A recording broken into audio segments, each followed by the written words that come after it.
Hi, this is Rosalind. I'm here today with Jay Ziebart, and she's with Plant-Based Life. And she and I had met on a networking group, and I was really fascinated because she was talking about brain health and being a person who's always fascinated by things that we can do to protect our life.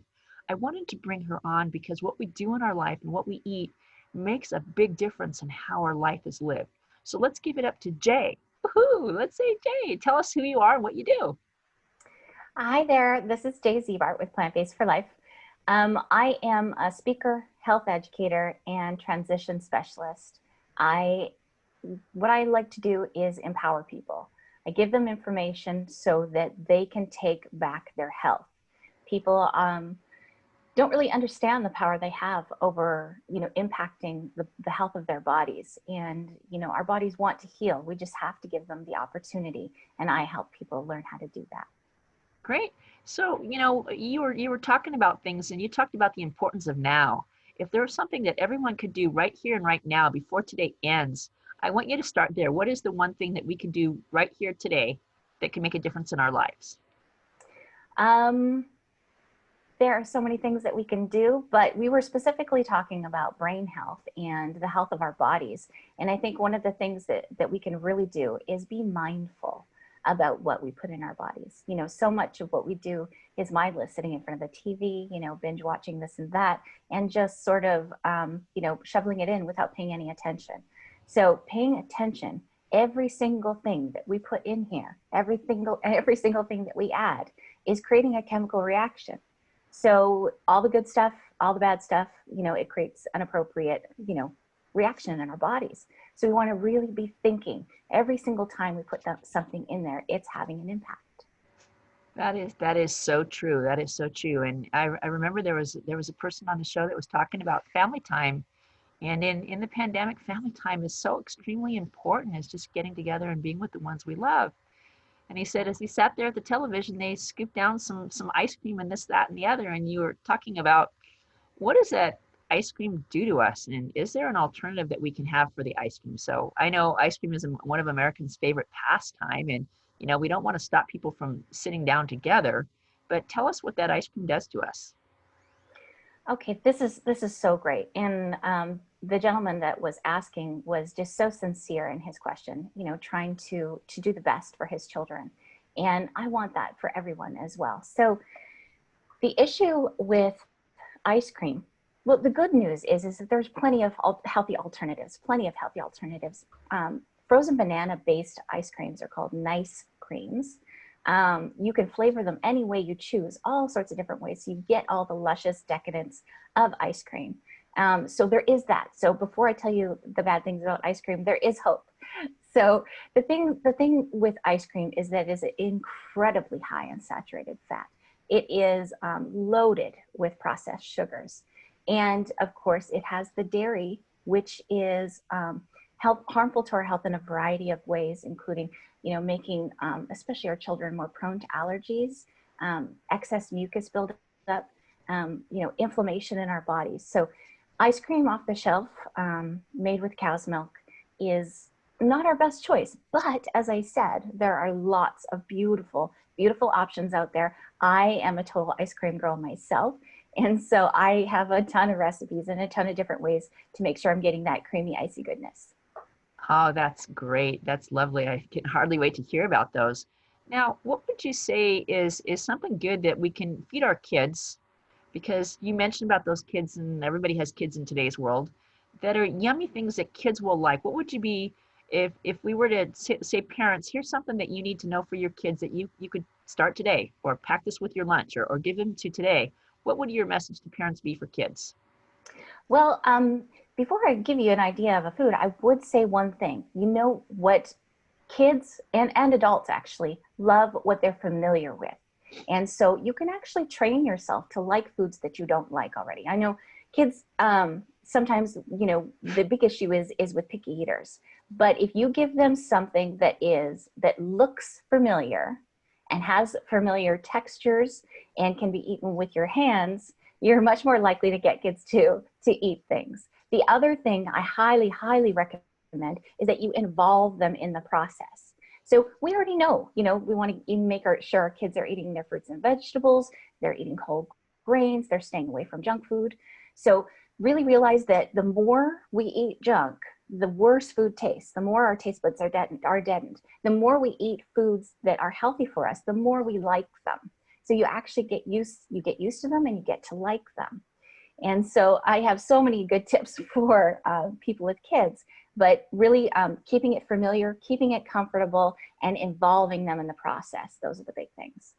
Oh, that's great. That's fantastic. What would you say for teens of today? What would you say would be a good advice for teens? Okay, same thing. Make it easy. Mom, teens love snacks. I love snacks. So I can attest that you can still be super healthy and eat snacks.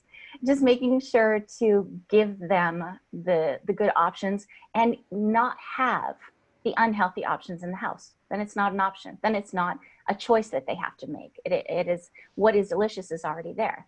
Now there are lots of fun things that we can make, crispy snacks, sweet snacks, chewy snacks, all sorts of things that we can make to nourish their bodies, things that they can, grab and go while they're, hanging out with their friends or whatever. Or instead of really focusing on, making sure to make them do things, because teenagers are not really good with that. You just give them the good options, have those available for them. Yeah, so one of the things I used to say to my kids when I was teaching is they come to class and they haven't eaten. And I was saying, here's a simple thing that you can do and it doesn't need to cost a lot of money. Even if you go to the 99-cent store, buy a bag of apples, get some apples. You can get some simple string cheese, eat some nuts, but make sure they're not salted and so on and so forth. Are those little packages of like, if we were to say, what's a great snack pack? Are those little packages that you get from the Trader Joe's that they have those individual size like nuts with fruits and such like that? Is that a good snack? So every single time, before I say yes or no, every single time you go to choose a food, make sure you're flipping it around and looking at what's inside. Every single food I put in my body, if it's not whole and coming from the ground, so we know what it is, I want to know what's in it and how is it made. Typically, those little snack packs have a lot of sodium, so watch out for that, as you mentioned already. But dried fruit and nuts are an excellent snack, especially for teenagers who are constantly hungry. That is a lovely, lovely snack. The only thing we have to watch out for is that dried fruit is easy to overeat. So, and nuts are a bit calorie dense, but also very nutrient dense. So, great snack, just don't go overboard. Right, exactly. Okay, and as we get into, mid-age in life, we're going to make a big jump from teens to mid-age in life. Let's just say 30s, 40s, and so on and so forth. What's an important area in that one there? I know you were mentioning in the thing, and I was fascinated the information you had about the iron. Could you share something about our overuse of iron? Because I think people need to know that. A lot of people aren't familiar with what's happening on that front. Yes, this is actually a little bit scary to me. Things that the metals, especially iron, are really, really hard for our bodies to get rid of. Actually, the only population that can get rid of excess iron from their body are women in their childbearing years, because we have a natural monthly mechanism for releasing excess iron. Everybody else, unless they have been diagnosed with anemia or low iron, they should not be taking iron supplements. And the really scary part is a lot of multivitamins have iron in them. So if you're taking a multivitamin right now, flip it over and see if it has iron in it. If you have not been diagnosed with anemia or low iron, please stop taking them immediately. There's a procedure to get rid of iron, but it's really bad for us. We really want to make sure we're not consuming excess. The good news is if you're consuming high iron plant-based foods, you're consuming, vegetables, nuts, beans, things like that that have high iron, they have a natural mechanism for regulating the amount of iron that is absorbed into our bodies. And so if you want to include more iron in your diet, maybe you believe that you need it without this diagnosis, please don't do it through supplements. Please just try to consume high iron foods, and our bodies will take what they need and get rid of the rest. If it's plant-based, if it's a supplement, definitely not. So we have to be very careful about that. Great, great, great. You know, I just had a funny thought that went through my mind, and a lot of people think, studies that I remember hearing in the past is that people who are vegetarians for a long period of time are missing out on certain nutrients and so forth because you haven't said it, but you're talking about a very vegetarian based lifestyle. Yes. And what's the health information and are they missing out on things? Okay, so if you look at the studies of uh, thousands of people over decades, there are several of these longitudinal studies that you can look up. And there's five big ones, but they talk about diet patterns. And, you know, it's interesting about, you know, the components of food and everything are very interesting, but I want to know the diet pattern that has the least amount of preventable disease and people living the longest, most vital lives. So, you know, they have things like omnivorous, pescatarian, vegetarian, vegan, etc. And so over and over and over, these studies have shown that eating, the closer you get to vegan, the closer you get to whole food plant-based, the less likely you are to die from our country's biggest killers, you know, heart disease. These heart disease, stroke, type 2 diabetes, high blood pressure, cholesterol, these are all impacted by what we eat. And the more you move away from animal products and the more you increase all the high nutrient foods, which are all the plants that we can eat that grow from the ground, the amount, you know, directly correlated with how much fiber we get, it prevents all sorts of nasty things from happening. So I would just say that there is one nutrient that you can't get on a plant-based diet, but it's not because it comes from an animal. It's because our soil has been depleted and because our water is all chemically treated and all the bacteria is killed in it. And this nutrient comes from a bacteria. And so people that eat animals will get some because Big Ag is actually injecting B12 into their animals. So you're getting the supplement whether you're eating animals or not. So that's the one nutrient that you know everybody needs to be paying attention to because the detriments are significant. We're talking neurological problems, and it's very easy to correct if you're low. So definitely, even if you're continuing to eat animals, get your B12 checked and make sure that you're getting enough. But those who are not getting supplemented through those animals, they need to be supplementing B12 for sure. So that's really the only one. And then you were talking about how to evaluate those B12 tablets, I think that you were taking, and there were certain things that people need to know about that. And I think that would be Sure. important for people to know. I, I I'm so glad you asked that because this is one of those really scary things that people don't really think about or they don't realize. And that is supplements in general, all of them are unregulated medicine. They are medicine and they are not regulated.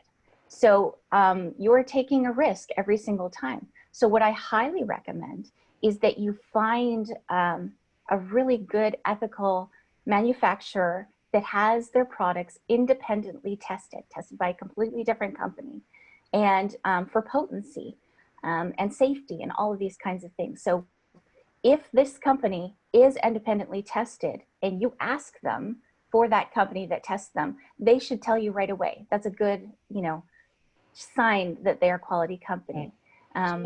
Excuse me for interrupting. So like if I Sure. call the company on the back of my bottle jar and say, I was just looking into my health and I was wondering if you independently test your products, they should be able to tell me yes or no, correct? Absolutely. And they should be able to tell you the company that does it. Okay, that's really important. So folks, if you're Yes. listening here, I was in a BNI meeting and I want to let people know, I'm not trying to say good or bad things, but I was told the vitamins that I get at Costco are not necessarily the best vitamins that are out there. And so you want to look at the vitamins that you have and listen to what we're talking about and talk to a health practitioner. And Jay's going to give her information so she can give you that information. But I think that is so important for people to know. Um, and one of the last things is what about people as they get older? What's one of the things that our seniors need to know about the food that they eat and how they can avoid coming down with dementia and Alzheimer's? Absolutely.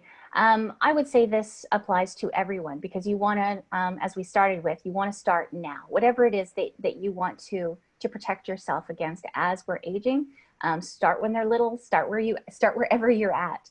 But I would definitely say for brain protection, there are three things that I highly recommend.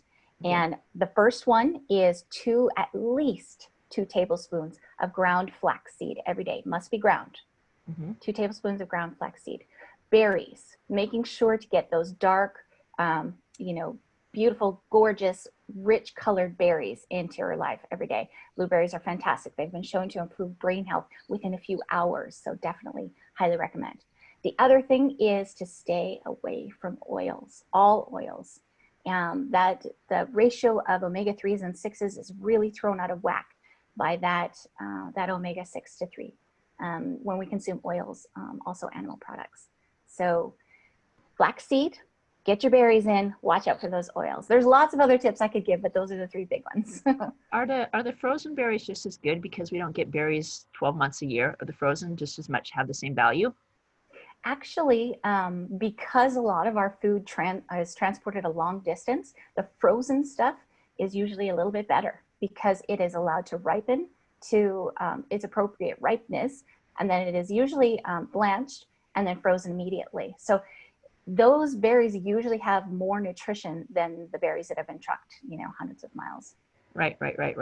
And I remember learning this in my heart health and my diabetes health, because even though I'm very skinny and I'm very thin and heart disease and diabetes runs in my family, I was taught in one of my heart health classes about reading the labels. And you gave a good definition. I was wondering if you could just share that with everybody about what we need to look for on our labels. Oh, absolutely. Okay, so whatever the jar, package, bag says on the front, you can completely disregard because that is just marketing. Flip it over and on the back, you'll have your nutrition label. So what we really want is we want to look at the ingredients. What is in our food? How is it made? What's in it?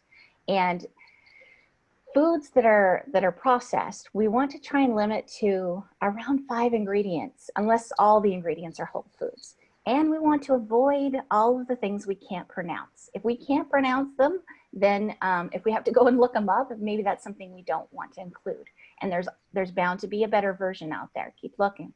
The other thing is, when you're looking at the ingredient list, the number one ingredient shown is what it is mostly made of. It's done by, how much is actually in the food. So when we're looking at ingredients, make sure that you're clear about what they are. Grains are fine, but when they are listed on the ingredients, it should say whole grains. And so those are my basic tips for that. Really read, how much cholesterol is in things, how much saturated fat, how much sodium. Don't worry so much about the calories, worry more about the quality of food that's going in your body. Wow, you've given us so much. We could sit here and talk for hours. I am just Yeah. fascinated with everything about health and how we can live longer. And you've helped us every age of the life. You are just absolutely incredible. I could ask you for one more thing, but you've told us so much. So let me ask you this question. Okay, today's the last day of your life, and you're not going to be here anymore. And there's one thing you forgot to let us know. What is that one thing that when you leave us today that you know by going ahead and saying this, you're going to have changed our world for what we know it? What is that we need to know? I would say that you should really, really focus on your social connections. Stay connected with people. Stay in touch because our lives get away so quickly, and we don't, people in their deathbed, they don't regret not working enough. They don't regret a lot of things except missing the people that they love. And so I would say it's the number one thing that affects our health in terms of the blue zone study: socialization. Maintain your social networks, stay connected with people, do for others. That's so important. I did a post today, and on my post today, it was going ahead and it was talking about Serenity, and it used the example of going to a park that was absent with people, and it kind of talking about a dead zone, and how in our world today we really need to find that serenity.